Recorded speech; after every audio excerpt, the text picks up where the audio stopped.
qualifiés pour l'épreuve des poteaux en finale de Koh Lanta, les chasseurs d'immunité, Meïssa connaît bien l'un des anciens gagnants de l'émission.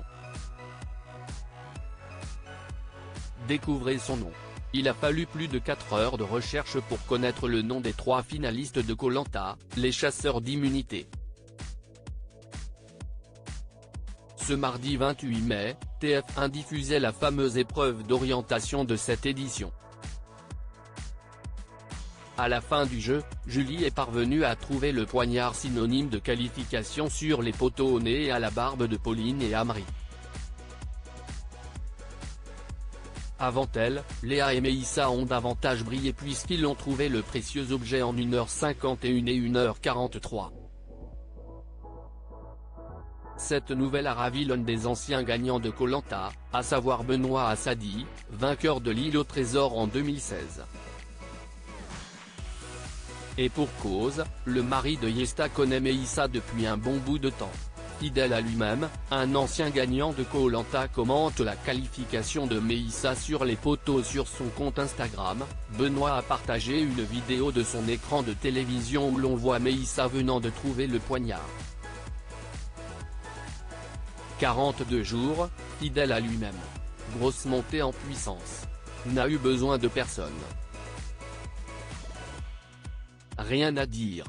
92 320, a-t-il écrit en ajoutant donc le code postal de Châtillon, Hauts-de-Seine.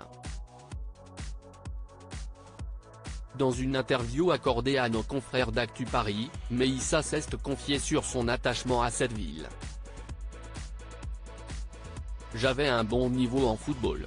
J'ai atteint les U14 fédéraux, mais je ne me suis pas fait violence et je suis finalement retourné dans le club de ma ville, à Châtillon. Dès mes 6 ans, j'ai été inscrit au club de football de Châtillon, témoignait-il. Par la suite, Benoît a posté une vieille photo de lui et Meïssa lorsqu'il était enfant avec leur maillot de foot.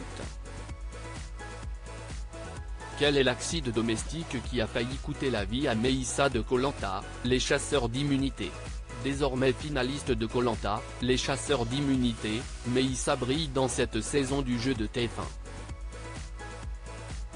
En parallèle, le candidat âgé de 29 ans a subi plusieurs épreuves dans sa vie, à commencer par un accident domestique qui aurait pu lui coûter la vie. J'étais dans la cuisine en train de faire cuire des frites dans une casserole remplie d'huile. L'huile a pris feu dans la casserole. Il aurait fallu mettre un couvercle ou une serviette mouillée. Mais j'ai eu le mauvais réflexe de prendre la casserole enflammée et de la mettre sous l'eau du robinet, avait expliqué à Télé Loisirs celui qui avait notamment été brûlé à la tête, aux bras et aux pieds.